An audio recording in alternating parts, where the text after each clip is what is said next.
Good morning to all my viewers. I decided to make a video about Crostini, the Linux VM that is now built into chromeOS, and how useful that is.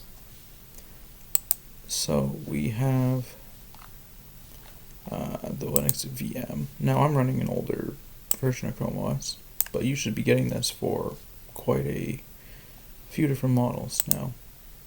Go to developers, Linux development environment, run Linux tools, editors, and IDEs on your Chromebook. So you have a whole bunch of settings. 10 GB disk size never bothered me.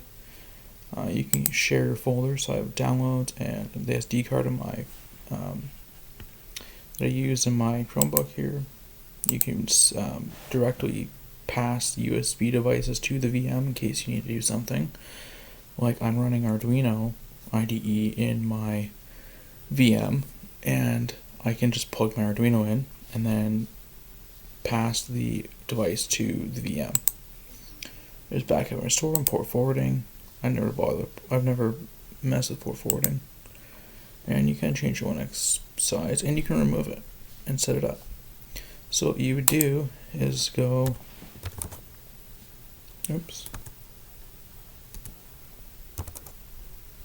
there we go, terminal. So this is your kind of your window for it. Now you go Penguin, and I just rebooted this machine, so sometimes it takes time for the virtual machine to start up. Most of the time it doesn't take very long at all.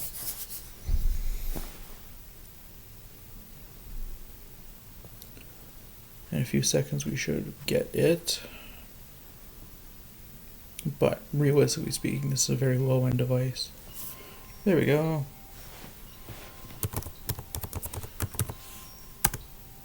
Ah, alright, well that's good.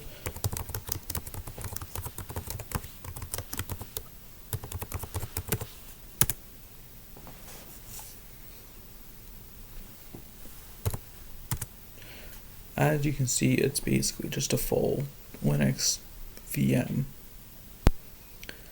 It's running Debian, as you'll see in a minute. And normally I install NeoFetch on this, but I haven't bothered to do it on this one, but that makes for a good video, I guess. So it is probably slower than what most people are used to, but I mean, I came from the world of Raspberry Pis, so basically anything is faster than a Raspberry Pi. So speed doesn't really bother me that much.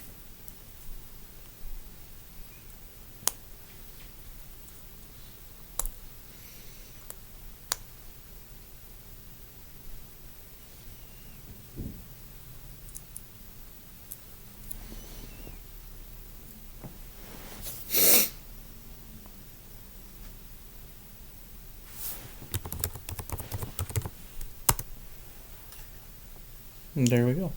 Debian GNU Linux 11 Bullseye on chromeOS 8X or X8. And the host is Cross VM. Running 5.10. Right now we have using only 4 megabytes out of the 2,835, and you see we're on Intel Celeron 3062. So it's basically, that's just all nano, I guess. Yeah, it's basically just a full VM. You can basically do almost anything in here. The only really limitation is your RAM and CPU, I guess.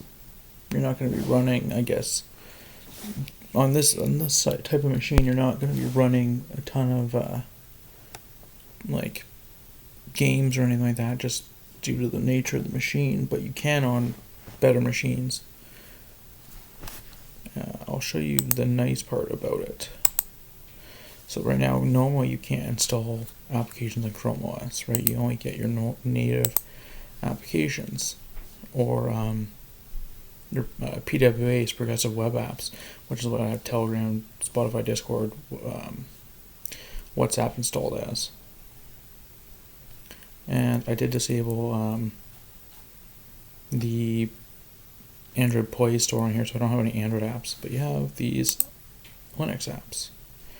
And you might ask, well, what is that? Well, these are Linux apps that I installed on this machine. And I'll show you that really quickly in a second. Okay, now I open up Chrome, just the native Chrome browser, and I can go to, let's say,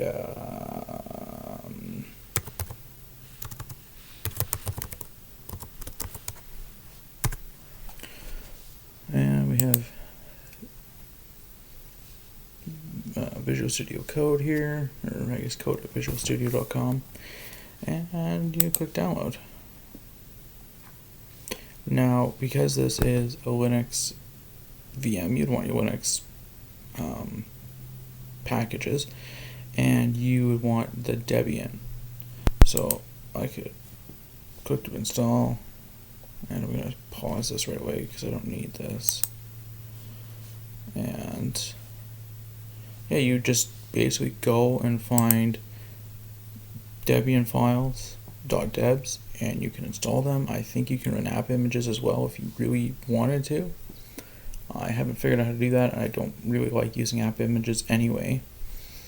You theoretically could install the Snap Store if you really wanted to, or any other kind of package manager system for Linux in the VM if you wanted to. Now, if you've downloaded a deb file, which I already have, you would go and click, left click and go install with Linux. And now you can click install. Now I already have it installed, but this application will be available within your terminal and also show an icon in your launcher. And I'll click cancel, but then I go and look up. Now, this is a low spec machine. It's going to take time for this to start up, but it will start up.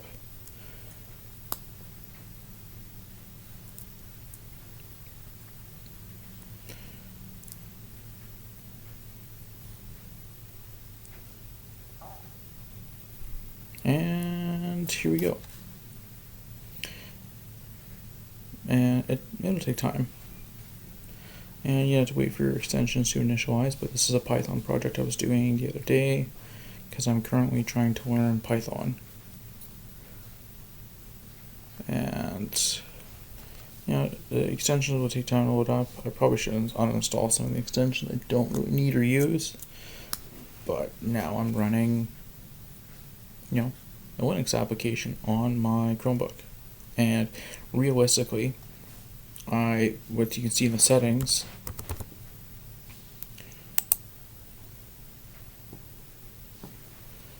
and where you can see that I passed through the SD card.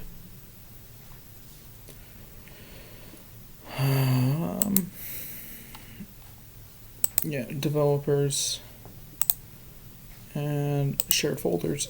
That's my downloads, so I can access my downloads. And new volume, which is my SD card. And on my